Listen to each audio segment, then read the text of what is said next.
Bésame, bésame mucho, como si fuera esa noche la última vez. Good afternoon, everybody. My name is Yamila, and welcome to the most intense musical, danceable, artistic show in social media. It's a pleasure to be here with you. I'm here from my recording studio in Los Angeles, California. And today in my show, we're going to talk about Cuban culture, Cuban music, Cuban food, Cuban art, etc., etc., etc. So I invite you to stay here, to stay tuned in with me. And I hope you can enjoy, you can learn about Cuban history as well. Many people are very interested in Cuban culture, in Cuban classic cars, in Cuban cigars, in Cuban beaches, etc. Yeah, in Cuban rum too. Yes, it's one of my favorite drink. So mojito, for example. So I will say again, stay with me here to know more about Cuban country, the Cuban country. Thank you so much. Let's go to the next section with, yes, with Cuban beauties, beauty tips. It is así.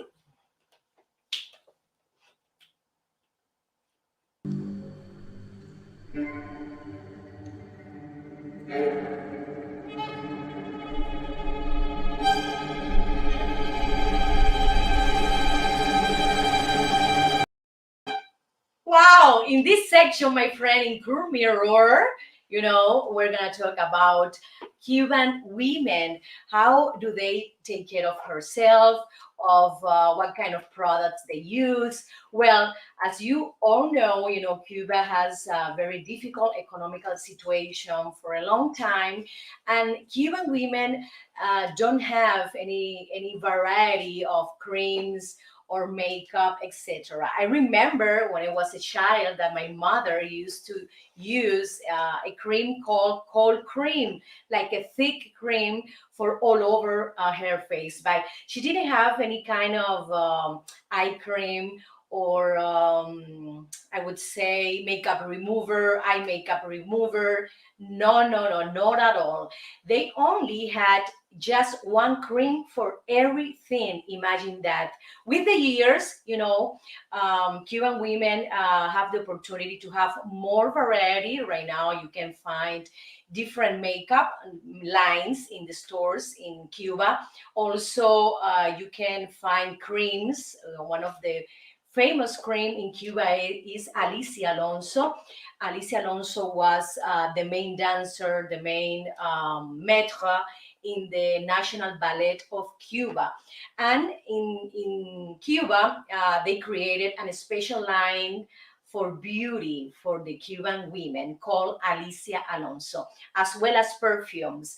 So Cuban women had to figure it out, have to create, have to innovate in, with the products they had.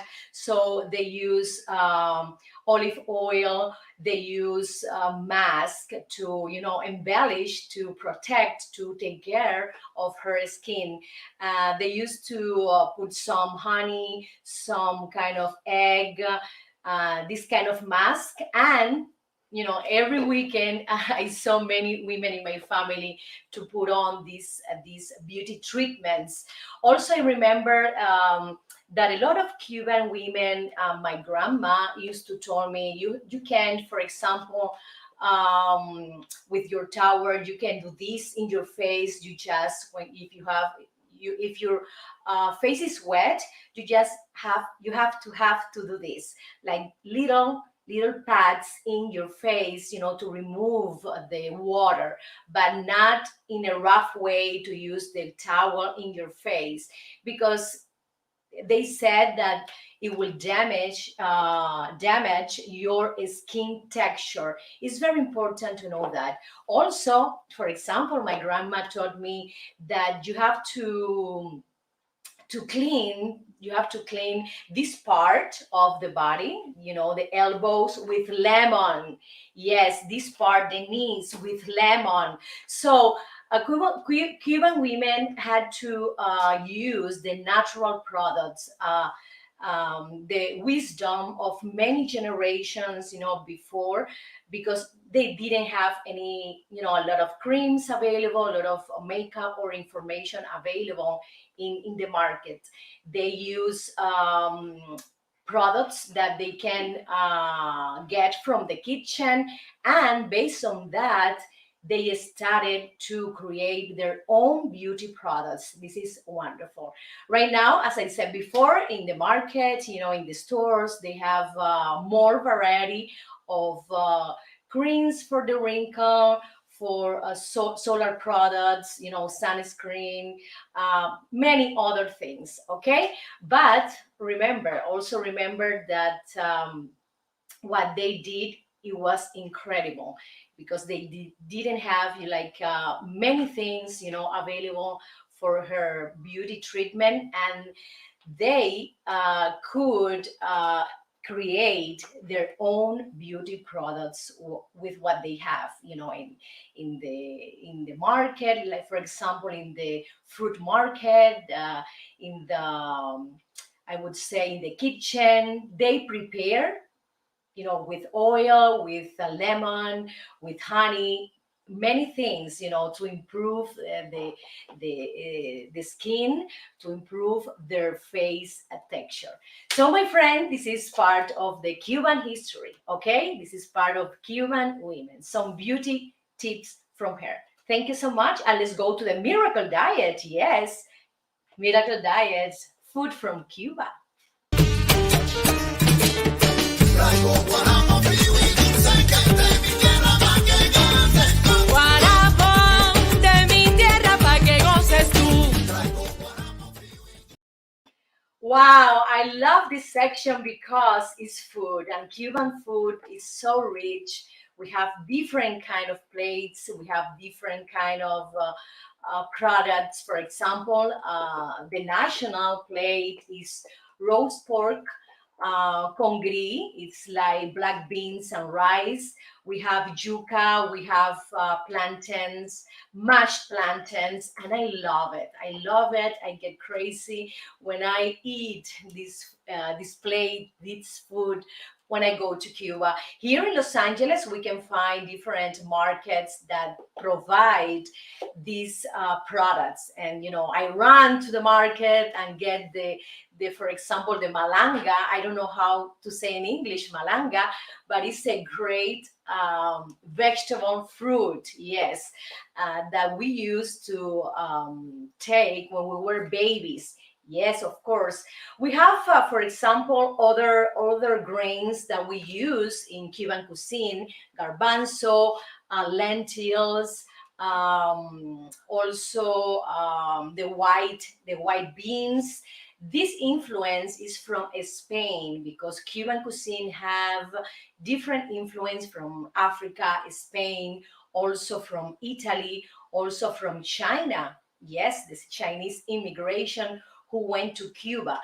For example, we have the fried rice that is exquisite.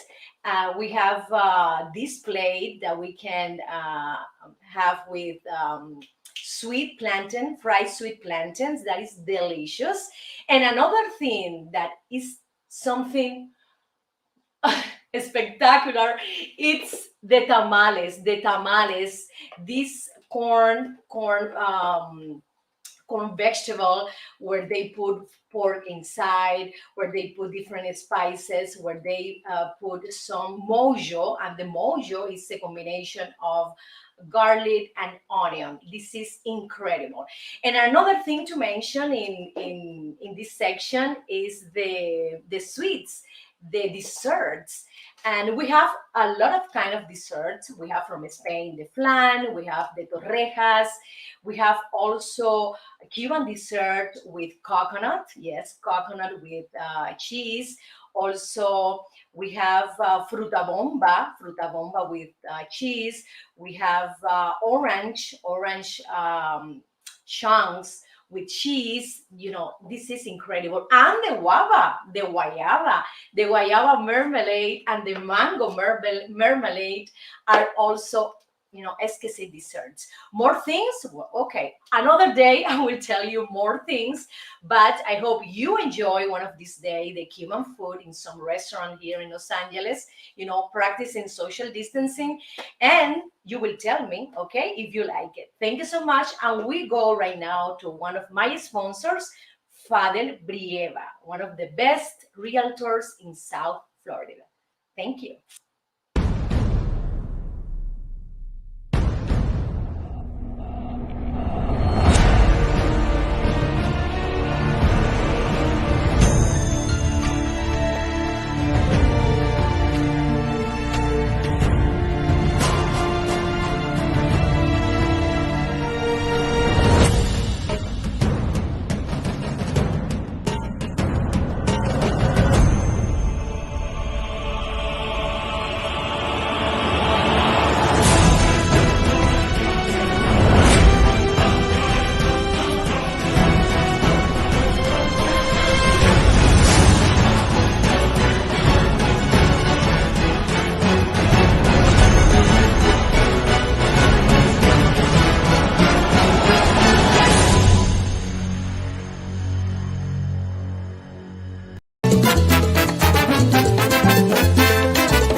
Okay, my friends, I have interesting and little known facts about Cuba. Okay, Cuba is my native country. I was born and raised in Havana, and the moment I search on Google in Yahoo about Cuba, it comes to me a lot of things, interesting things. The origin, for example, of the Cuban drinks is incredible. We have four Cuban drinks. The mojito, that is delicious. It's a combination between rum, also lemonade, sugar, and the olive. So this is my favorite Cuban drink. And the mojito is used to be like a medicinal brew, around in the era of the Spanish War with Cubans. So they used to take the mojito and another drink called chanchambara. Yes, when you were sick, when you have, for example, a cold, they said that you're not going to be a cure 100%, but you can feel better. This is wonder chanchambara. I didn't know about this drink and created in that era in the Spanish war against Cubans. So it's incredible to know this. Also, the Cuba Libre. The Cuba Libre is a mix between rum and Coca-Cola. And this drink was created when the Americans, went to Cuba to help Cubans fight against the Spanish, army. So, and they created the Cuba Libre because they wanted Cuba to be free from the Spanish, invaders. So that is one of the interesting thing I discovered the origin, and also Domino's is a national Cuban pastime. Domino's, we can see people in their houses, outside the house playing dominoes. This is incredible. And for example, here in USA, if you go to Miami, you can see a lot of Cuban population in the Calle Ocho playing dominoes. I love that, to see that, because they keep the tradition. In Miami, they have a lot of Cuban restaurants that are excellent. They have a lot of plates. It's incredible. You can taste great Cuban food as well. So I have to say that Cuba has one of the highest literacy rates in the world. Okay, this is very important. And Also, UNESCO declare many sites and buildings like yes, heritage site. Yes, yes. For example, the Alejandro de Humboldt National Park is one of them. The second one is the Old Havana. Yes, and its fortifications. When you go to Old Havana, you can see, the churches, the buildings that are so beautiful. Another important UNESCO fortification is the San Pedro de la Roca in Santiago de Cuba. Santiago, for me, is one of the most beautiful cities in Cuba. You need to visit. And for sure, to go to the La Caridad, Ermita de la Caridad, de la Caridad Church, that La Caridad del Cobre is the Cuba's patrons, okay? You know, most all of Cubans, love, adore this saint, Caridad del Cobre. I went there a few years ago, and the church is so beautiful, and the landscape, around the church is fabulous. Another place is the city center of Camagüey. When I was a child, I used to perform with my parents in their show, and I visited a lot of cities outside Havana, and one of them was Camagüey, and it's so beautiful because it has a lot of churches and has a lot of history. I love the people of Camagüey, the how well they talk. Yes, it's very incredible. The education, it's exquisite in Camagüey. Another place is Trinidad. Trinidad is a beautiful, picturesque colonial city, and it's beautiful to walk and to admire these streets with the old, stones in the streets, and to see the houses with the long windows. Wow, I love it. Another place is the archaeological landscape, and of the first coffee plantation. Oh my God, in southeastern Cuba. Wow, this is one of the UNESCO heritage site. It's incredible. And it's located in Guantanamo province. Yes, an important part of coffee plantation. Well, in Guantanamo, you can find, excuse my English, you can find the first coffee plantation, and UNESCO gave them that honor. So, and of course, Valle de Viñales in Pinar del Rio. Oh my God, this is so beautiful, so mesmerizing, incredible. And it's the location, for the world famous tobacco. Tobacco is produced, Cuban cigars are one of the best in the world, Cohiba, Montecristo, um, also Romeo and Juliet, Partagas. It's incredible. Another thing, what is the flower of Cuba? It is the Cuban, the white butterfly. Yes, it's a beautiful flower, with white long petals. And the national tree is the royal palm tree. It's a beautiful, beautiful tall a palm, and in the top there's a lot of, bushes. It's incredible.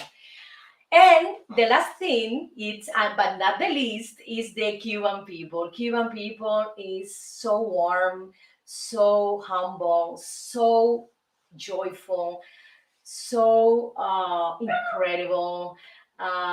Even though they have a lot of economical difficult situations, they most of the time they are always smiling. They are happy to be alive. They are happy to share their food, even if their food is little. But they are so nice people. They are incredible. I think one of the most important thing that Cuba has is its people. They are, incredible and spectacular. So I recommend you to visit Cuba and meet Cuban people. Okay, and let's go, my friend. Let's go to the next section, and it is sabroso, and crazy. We're going to talk about fruits, Cuban fruits. Thank you.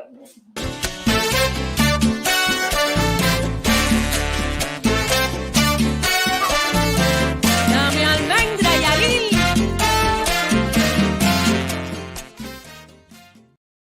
And sabrosa and crazy, my friends, I have Cuban fruits. Mango, mango, mango, mango, mangue. Yo traigo mango, bizcochuelo, que le gusta a usted.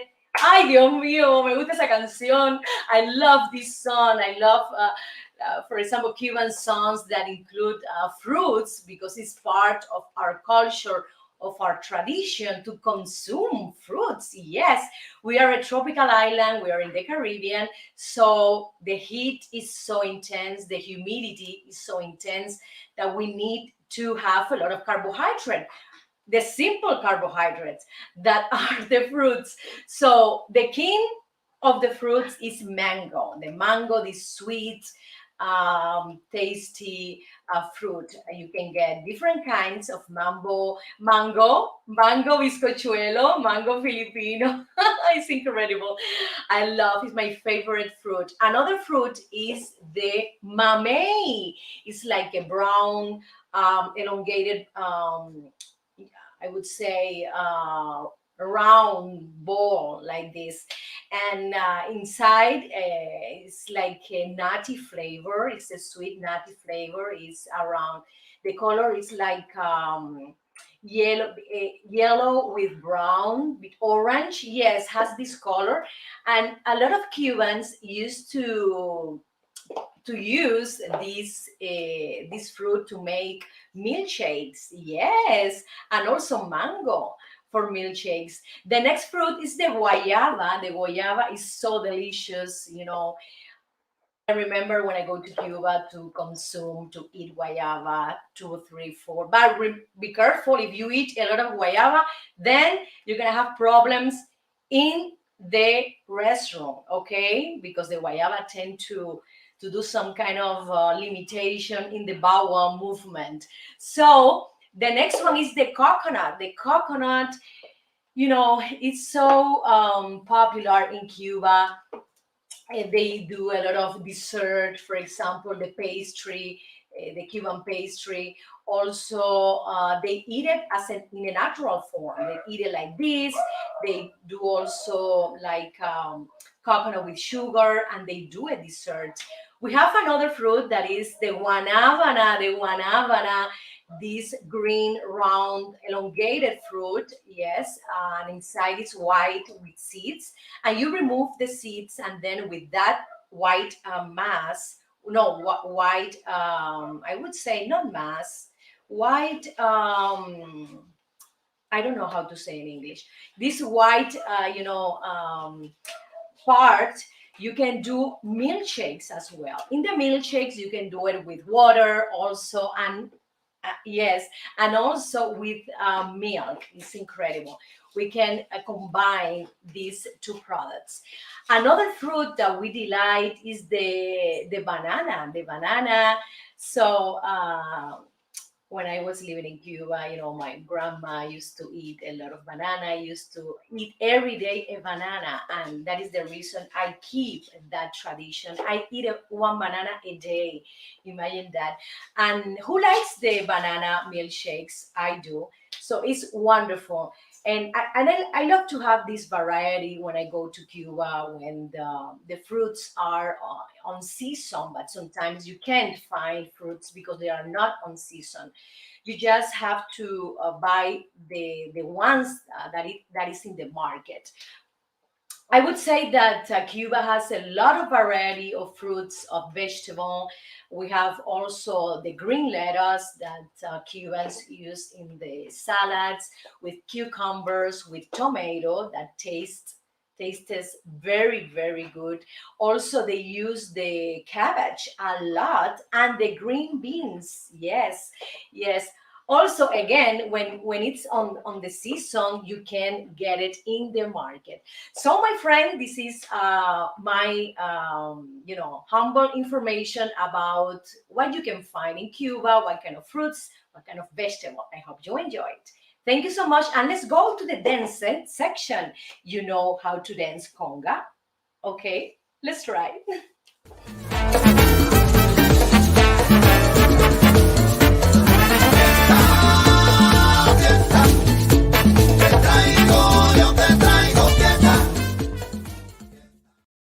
Fiesta, oye, fiesta, ay, te traigo, yo te traigo fiesta. Yes, my friends, Cubans love to dance. Cubans love to party. Cubans love to be joyful because they bring joy. You know, their personality is very open, very extrovert. They move the hands a lot and they communicate a lot with the body. You know, Cuba has created many musical rhythms and many dances. For every musical rhythm there's a dance. This is incredible. So today let's go to do the conga rhythm, and it's very easy to dance. You have to do these steps: 1 2 3, 1 2 3, 1 2 3, 1 2 3. It's gonna be faster. 1 2 3, pa pa pa pa pa pa pa. Then you can add another layer in the in the complexity of this dance. It's like this: pa pa pa pa pa pa pa pa pa pa pa pa pa pa pa pa pa pa pa. It's very easy. You just need to practice. Another step of the conga is pa pa pa pa. Go. 1 2 3. 1 2 3. Where can you see the conga dance, the conga rhythm? You can see it in popular parties. You can see it in the carnivals in Cuba. Let's try it with the music, please. Let's try this movement. Let's try.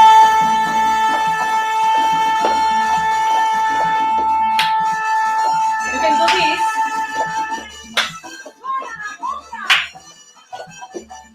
Or this. Yes. You can put the hands like that. Or this.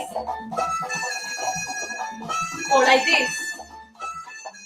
You can move your hands like this and also the hips like that. You can combine different steps, but it's incredible how free you can be dancing in the conga. I think the conga provides you a lot of freedom in the way how you dance. They have basic steps, but also you can create your own steps during the conga, and it's a very popular dance. You know, a lot of people, when you see videos in YouTube about the conga, they are on the streets dancing because I would say that Cubans are dancers, are natural dancers. It's incredible. Most of the people in Cuba dance. You know, imagine that. Let's go to try the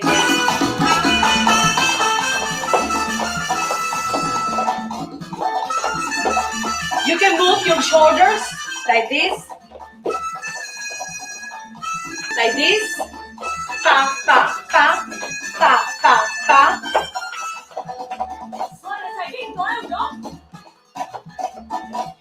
You can move, advancing, like walking, moving your shoulders, and then you can do like a line. You know, you are, hugging your friend's waist, and you can do this. 1 2 3, pa. We can see that in a lot of parties in USA too. They're repeating the movement of the conga. Yes. It's incredible, my friends, how happy people are, how joyful people are when they dance conga.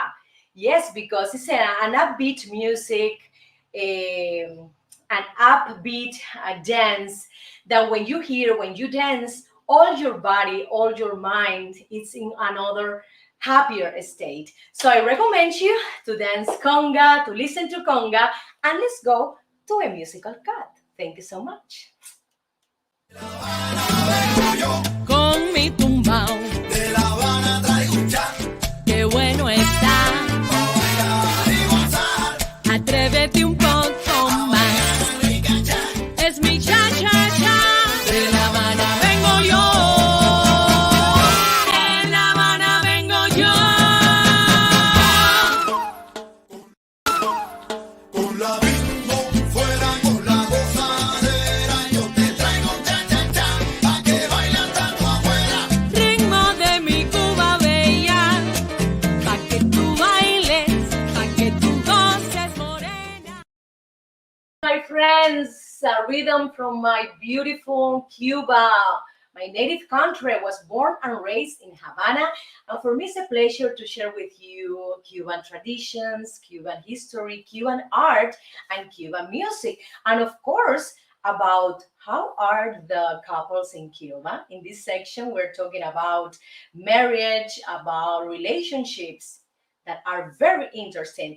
I would say that Cuban people are very open, very expressive, and you can find couples on the street kissing each others. I can find this in USA. You know, here I think they are more restricted or they are shy, but in Cuba is other thing. They are so extrovert that if they want to kiss their partner, they do it. There's a lot of, for example, couples that are not married because they don't believe in marriage. Most of them, I think, they prefer to have a great relationship because they consider that signing a paper is not important. But you can find other couples that they prefer the marriage, and I see a lot of marriages in Cuba as well, of young people, adult people too, because they believe that having this union, this commitment, that will help them to succeed in the relationships. So it depends of the person, but it's incredible how we can see the great relationships with the family that most of the marriages have. And sometimes, some of them have problems because maybe they don't have like a lot of intimacy because they live in the same house because of the difficult situation about housing in Cuba. But I think they found a point of agreement, a point of, I would say, a peace a zone to live with everybody. It's incredible, but we have also um, a lot of people who have a lot of men, for example, who have machismo, and this affects a lot their relationship with women. In Cuba, women are allowed to work, are allowed to study, are allowed to vote, are allowed to many things. So when you find this kind of man that's so chauvinist or has machismo, it's very difficult to that marriage to succeed. So sometimes we can hear about suicides, men who abuse, um, I would say verbally, and also they do a crime as well in Cuba. Not that high like other countries, but exist. But most of the time, most of the marriages try to work together to be successful in their relationship, especially when they have children. And I would say Cuban people are so I would say warm and lovely and so social and so humanistic, I would say. So, my friends, this is some information about how is the Cuban family, how is the Cuban marriage, how is the Cuban couple, how is the love in Cuba.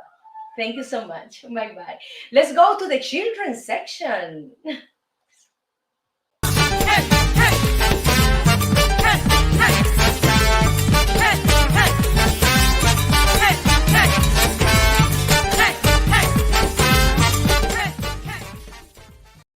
Oh my God, my beautiful children that I love so much. I'm so maternal since I was a teenager. When I started to see children, I was attracted to them. But right now, we have in the middle of a pandemic, we have many variants of this COVID-19 from South Africa, from England, etc. And we have, the vaccines. Um, Right now, we have the Moderna, we have the Pfizer, etc. And recently, we heard that the AstraZeneca in Spain was not very good. So, my friends, parents are worried about children's education, children's behavior, because everybody is affected by this pandemic.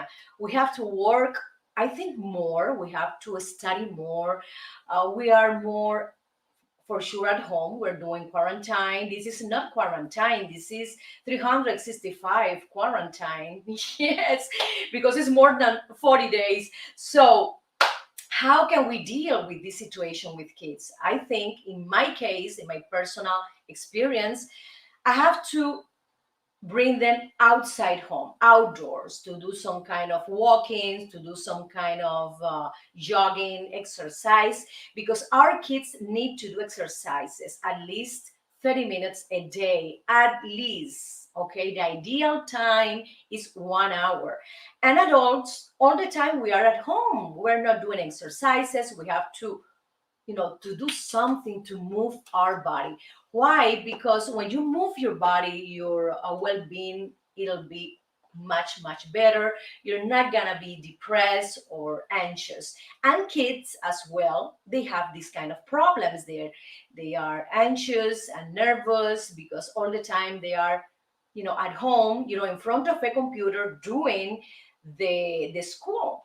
And unfortunately, because of this pandemic, a lot of kids had problems at the school. They have lower grades, and parents are worried. Right now in California, they are sending a lot of emails to parents asking if we are going to let them go to the school. Okay? If you want to let them go, for example, today's at the school, to let them go or not, or continuing the online education.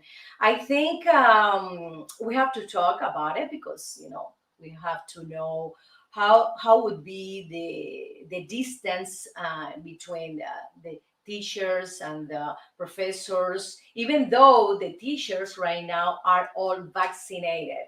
Yes, yes. So, my friends, this is one of the things that I do, when my kids are anxious or nervous, or they want to stay all the time in front of the computer. I take, the computer cable and I say, let's go out. We need to go at least 3 days vacation to Vegas or to a national park, for example, or to go to the beach here in California. So thank you, my friends. I hope you're having a great, great time with your family and trying to adjust your family, your kids to this health crisis. I think that we have to have a positive energy, optimism, faith, and hope that this pandemic will disappear little by little. Not at all, but little by little. Thank you so much, and let's go to a musical cut. Con mi tumbao, De La Habana traigo un chat, qué bueno está. pa' bailar y gozar. Atrévete un poco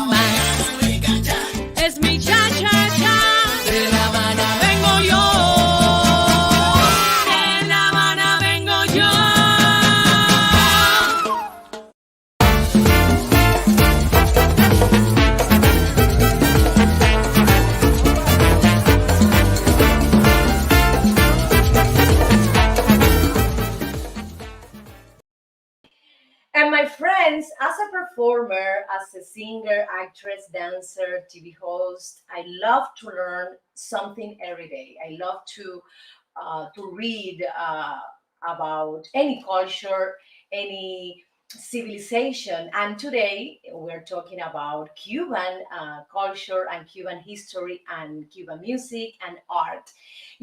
Cuba has a fascinating architecture. In Cuba, you can find Baroque architecture, for example, in the Havana Cathedral, that it was completed in 1777. Yes. Another very common architecture style is the Moorish inspired arts, the influence of Arabic architecture that Spain brought to Cuba. They were in Cuba a lot of years, and they brought from Europe this kind of architecture because Arabic were in Spain 800 years. Imagine that. So you can find this Moorish architecture in arcs, in a lot of halls, because in Cuba we have, a lot of heat and the sun is all the time. So this kind of arcs help people to be, covered, protected from the sun and also from the storms. Yes, the storms. In Cuba, we have a lot of rain and it rains a lot. Yes, yes. Imagine suddenly it starts to rain and wow, you have to be, protected. So you can find that in a lot of buildings, this kind of Moorish inspired arcs. Another type of architecture is the neoclassical, and you can see this style in the Capitol. Yes, this Capitol, it's a copy of the Washington DC Capitol, but it's bigger. And I was reading about this Capitol, and it was something incredible that when it was constructed, they put a diamond, inside the Capitol, and then I don't remember the president, and someone robbed the diamond and then it appeared again, the diamond. It was something very weird. But I love to walk and to visit the Capitol. It's incredible. The stairs they use, the columns they use as well. France was again, influential in Cuba's, because we can find a lot of buildings in Art Deco style. Yes, Art Deco style, because we have a lot of immigration as well. And we can see, for example, a lot of modern buildings that were brought by the Russians. For example, a lot of houses, three, four-story buildings, 10 story buildings. They were the architecture was from Russia. You can see that. So I love to walk and to visit and to spend hours, for example, in Old Havana. You can sit down in the Paseo del Prado where I filmed one of my video clips. And it was so beautiful to admire the the floor of Paseo del Prado, the statues, the seats. It's so beautiful. And sit down and take a fresh breeze because in Cuba it's so hot that we need to take some time to rest in the seat, and then we can continue later. But again, you need to walk Havana, you to know the real history of Havana, to go to every building and read, for example, in front of the building, when it was created, the origins, the story behind every building. And that La Habana, Walking in Havana, was a wonderful program that I used to watch by Eusebio Leal, the main person in charge of Old Havana architecture, remodelation. Um, a few years ago. So, my friends, thank you so much. And this is um, my personal information about Cuban art architecture. Please don't forget the other art, painting for Victor Manuel, Amelia Pelaez. You can go to museums and admire the beautiful paintings, Wilfredo Lam, this very modern cubist painter. So we have a lot of talent in Cuba. We have a lot of musicians, dancers, painters, um, directors, actors. It's incredible. So on a small island with a lot of talent to give to the world. So let's continue to the money section. Toma chocolate, paga lo que debes.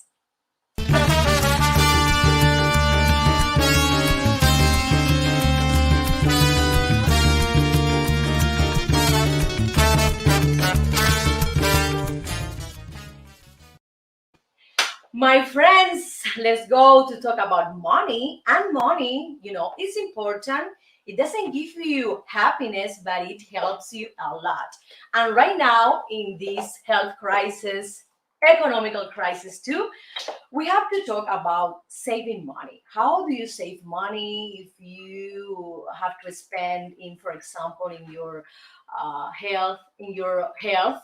You know, how do you save money if you have to buy tires for your car, if you have to pay taxes, etc. Well, there are many options that you can save money, my friends.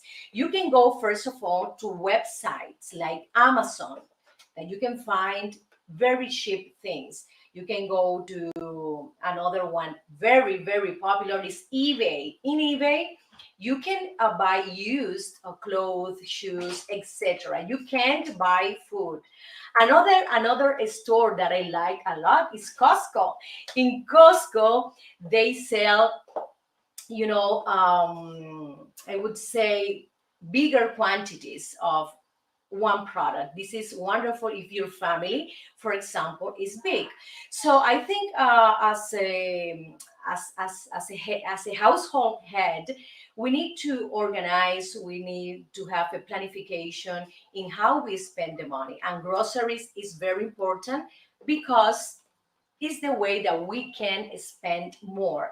A lot of people, for example, when they want to buy a computer, they go to one place and they don't check in, for example, on in internet about who is who is giving me the best price, what is the best price in the market for the computer. So every time I go to internet, I do a research, I find what is the best place for me, and then I compare prices. And then if I don't need it, I don't care about the shipping. But if you need it right away, if you are fast, you need to, for sure, what is the king right now of shipping? The free shipping is Amazon. So we have a lot of opportunities to save money. Today, as you all know, this week we are receiving the economical stimulus. So that is one of the extra money that you can save in your account. Or, for example, you can invest in your profession, invest in your business, or invest in the stock market.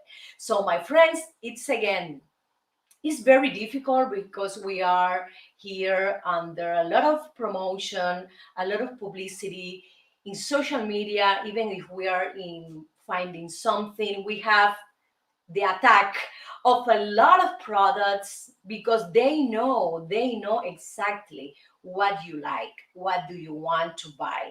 So there's like hyper marketing, that is a very thin line that the biggest company, and not so big but also smaller companies, they pay to a company who check, who have the information of you, and that company send the information of the brand to you, specifically to your computer, to your telephone, etc. That is incredible, and sometimes I think it's very intrusive because they know everything about us. And the name is hyper marketing. It's a problem that a lot of companies have right now because they don't have a strict laws to control this. So this is incredible. You can go to Facebook, for example, and then in the middle of Facebook, there's a lot of sponsor brands. And also, they have the same product that you want to buy, that you want to search, you were searching before, and they put you in front of your face. This is incredible that they have everything from us, our our demographics, what we want, what we like. And one of the example is Netflix, for example. They know in what moment you stop the series. They know what chapter you were watching. They know what is your favorite show. They know everything. And Netflix is one of the most successful, companies right now. They are the underdog of TVs, of movies. They were revolutionizing, these companies, these big companies. People tend to use to the movies right now. They go to the Netflix. They are in the bed checking, doing this in Netflix. So they are destroying the cinemas, but also at the same time, we are in a market that we can create our own business. And if it's successful, it's fine. But we have to consider that, okay? This, we have to be aware about, for example, right now, because of COVID-19, we have the option to buy food through, what is the name of the Postmates? We have Dash, we have Uber Eats, that they can deliver your food from the restaurant. And many restaurants have suffered from this problem. So the thing is that we have to adapt to the new times. We have to find ways to do our business in a way that is going to be easier for us, and that we can't lose any money or any business. So remember, don't be afraid, don't be shy. We have to adapt to this moment. It's a challenging moment, unpredictable moment in our history, in our society, in the world. So my friends, thank you so much for your presence, for your love, your attention, your support. Remember, subscribe to my YouTube channel, The Yamila Guerra Show, and the Facebook Live, also in my Facebook page, The Yamila Guerra Show. See you tomorrow at 1 p.m., okay? For English speakers, 4 p.m. Eastern Coast. Thank you so much again, and have a wonderful day. Bye-bye. Con mi